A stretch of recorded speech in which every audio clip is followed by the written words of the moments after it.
Bismillahirrahmanirrahim. Good morning. Today we'll be studying traverse and this is part 1 of the video. Okay, so let's start. At the beginning, just imagine that here we are having a map. Okay, here in the map we are having the directions north, east, west, and south. Okay, as the north arrow of the map. Okay, here we have the scale, and here we have a group of individual houses. Okay, and look at the red marking. These are the doors or the garage of these houses. Okay, so now what I'm trying to do, I am as an engineer, I am trying to connect a road so each individual can reach to his home easily by this road. Okay, so the thing I'll be doing here, okay, is that I will take my pen and I just sketch a road. Okay, for example, let's say this is my road. It passes here, then it goes down here, then again it goes here. Okay, so now when I look at this road, okay, it passes at all of the garage. Clear? So now look what I did here. What I did here, that I kept a line. For example, let's say that this is of 300 meters and the angle between this one and this one is 120. This one is, for example, 200 meters. The angle between this one and this line is 100, and this one is 300 meter again. Okay, so in this way I can draw my road and make sure at the intersection point that it intersects here and it goes to the second line to the third line. Okay, so what I did here, I traverse a road. Okay, so this is a traverse of 3 lines. This thing is called open traverse. Okay, where I connect lines with angles. Okay, but it is not closed. Now let's explain what is closed traverse. Okay, for example, I want to build my home here. Okay, at this specific area, so I want to have my dimensions. Okay, so starting my dimensions at this point, let's call this point A. Okay, I will take a line a few meters, have a distance for it, and reach point B. From point B I am going again to another point C, then to point D, then again to point A. Okay, so here I'll build my house. I should have distance for here. Okay, any distance in meters. Okay, and here I'll keep and fix my angles. Okay, so I'll know the exact dimension of this specific house. Okay, so this thing is called closed traverse. Look here, I have exact same lines, okay, and exact same angles, but the difference is that this shape is closed. It has a closed area in it, but this one is an open traverse. Okay, so now let's start in traverse from this introduction. Okay, what we should understand is that traverse is consisted of 2 main things. Okay, first one is angles and the other thing is distances. Okay, as we saw in the introduction, look here, we have distances in meters and we have angles in degrees. Okay, this is the whole story of traverse. That's it. Okay, so we'll be dealing with those two. Now regarding the distances, it is any distance. Okay, any clear distance in meters and foot. It can be sometimes length, but it is very clear. We'll have an example later and you'll see it's very clear. Okay, now regarding angles, you should understand it properly. Okay, now when we look at angles, we have 2 types of angles. Okay, these are my own definitions. First type of angles, we have here something called position angle, and the other type here I will call it connection angle. Now what do I mean by position and what do I mean by connection? Okay, I will just say that position angle, I have two types. I have azimuth, and here I have bearing. Connection angle, also I have two types. I have clockwise and counter clockwise. Okay. Okay. Now here position angles. What do I mean by position angles? Position angles, I mean by it that, for example, if I have this line, okay, which is AB, okay, I need to position this line. Okay, if I said that this line is 100 meters, okay, I gave you a length. Okay, this line can be in any way, in any direction. For example, I can keep it here, 100 meters here, 100 meters here, or also here. Okay, but I need to position it. Where is it exactly? Okay, so as a position for this line, I am going to keep, for example, the north arrow. Okay, and mention that this line is, for example, 20 meters from north. So I am exactly positioning this line at 20 degrees from north. Okay, if it was, for example, 90 degrees, the line would be in this way. Let's draw a hidden line here. Okay, for example, if it was 90 degrees, it would be here. If it was 180 degrees, it would be down here. Okay, so I'm positioning this line by this type of angle. Okay, the other kind of angles is connection angle. This connection angle is used when I have two or more lines. Okay, for example, this is my first line, which is the same exact line AB. Okay, and I have another line here, BC. Okay, the angle that connects those two lines here, for example, this angle, I have it 100 degrees. Okay, the angle that connect the first line and the second line, okay, which has no relation to the north or south or east or west, is just a connection. This is called connection angle. It can be clockwise or counterclockwise.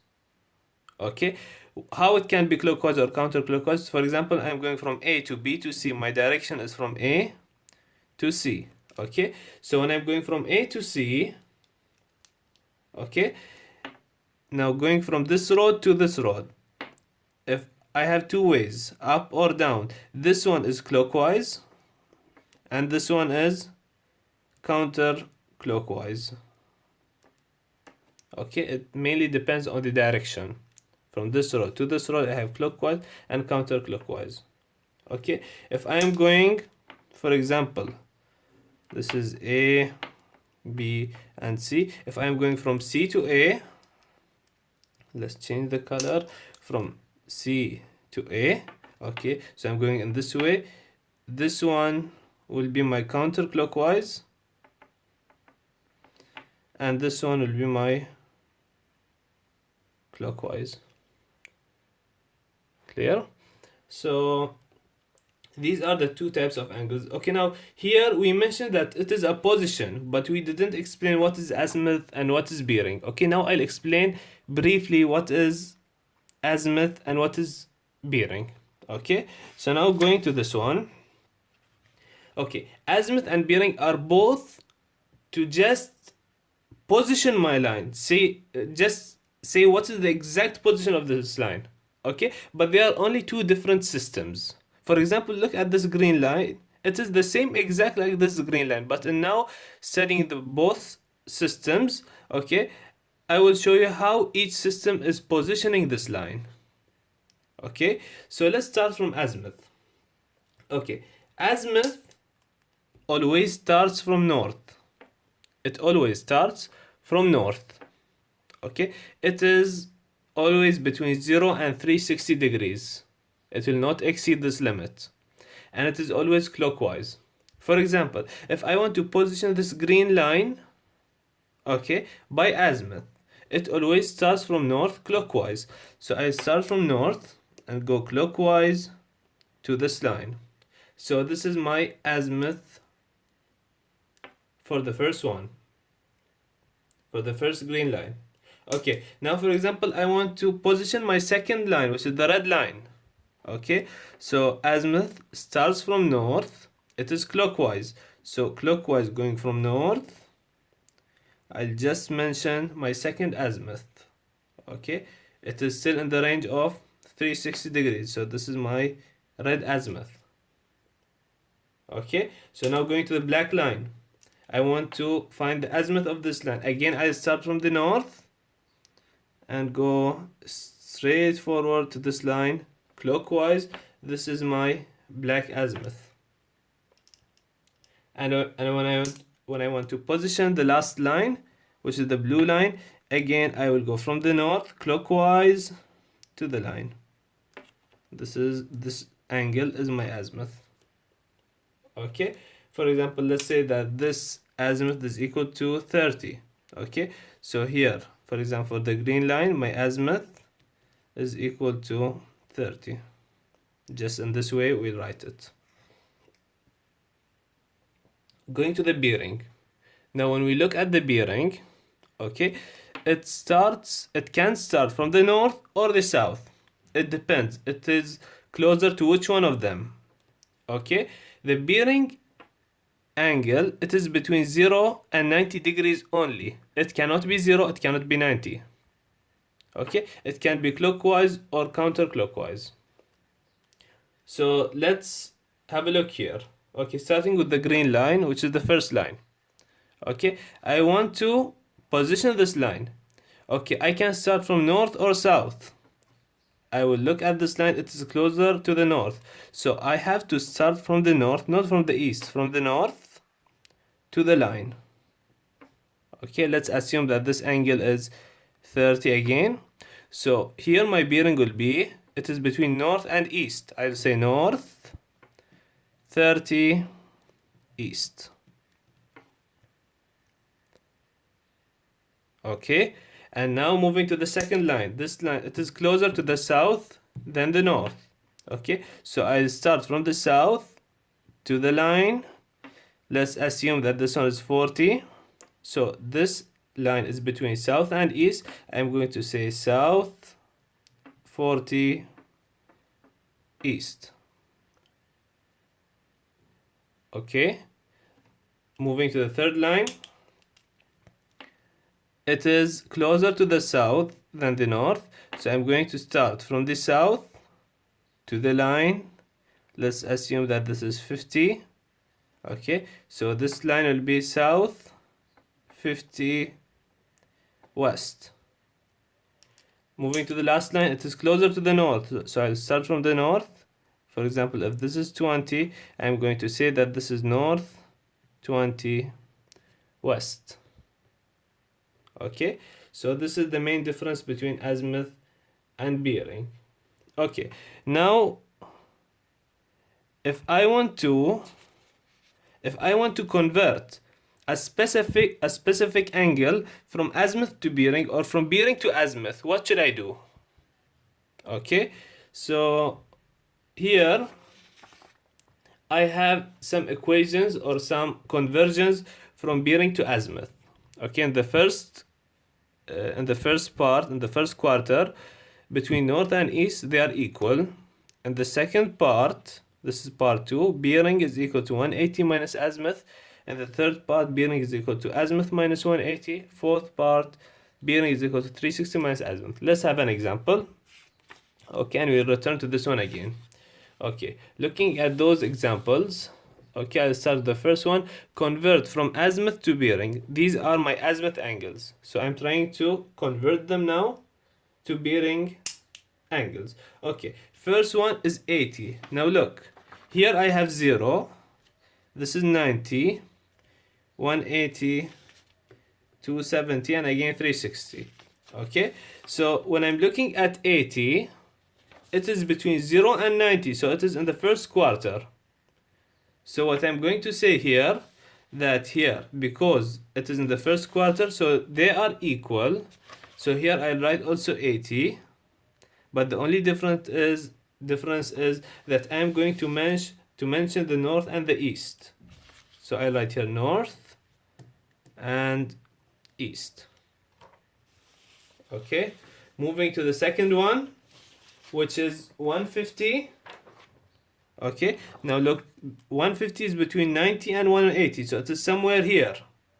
So bearing is equal to 180 minus azimuth. Okay, so 180 minus 50 is equal to 150, sorry, is equal to 30. Okay, so I'll just write 30. Now I have to mention the direction. So this line is between south and east, so I'll write here south and east. I'll move to the third one. Third one is 200. As I know, 200 is between 180 and 270. So azimuth minus 180. So what's my azimuth here? My azimuth here is 200 minus 180. I'll get here 20. Okay, so I'll just write 20 down.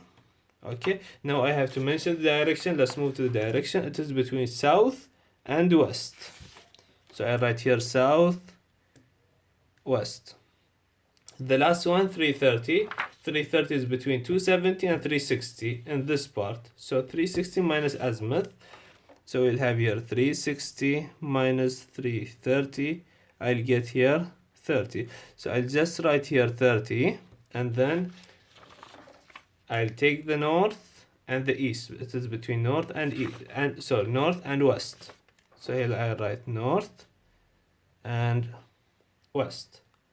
Okay, now here I have the inverse function bearing to azimuth. Okay, first of all, north 40 east. It is in the first quarter, north and east. Okay, bearing is equal to azimuth, so I'll just move and write here 40. This is my azimuth. For the second one, okay, south 30 west. Okay, so southwest, where is southwest? It is in this part between south and west. So the equation says bearing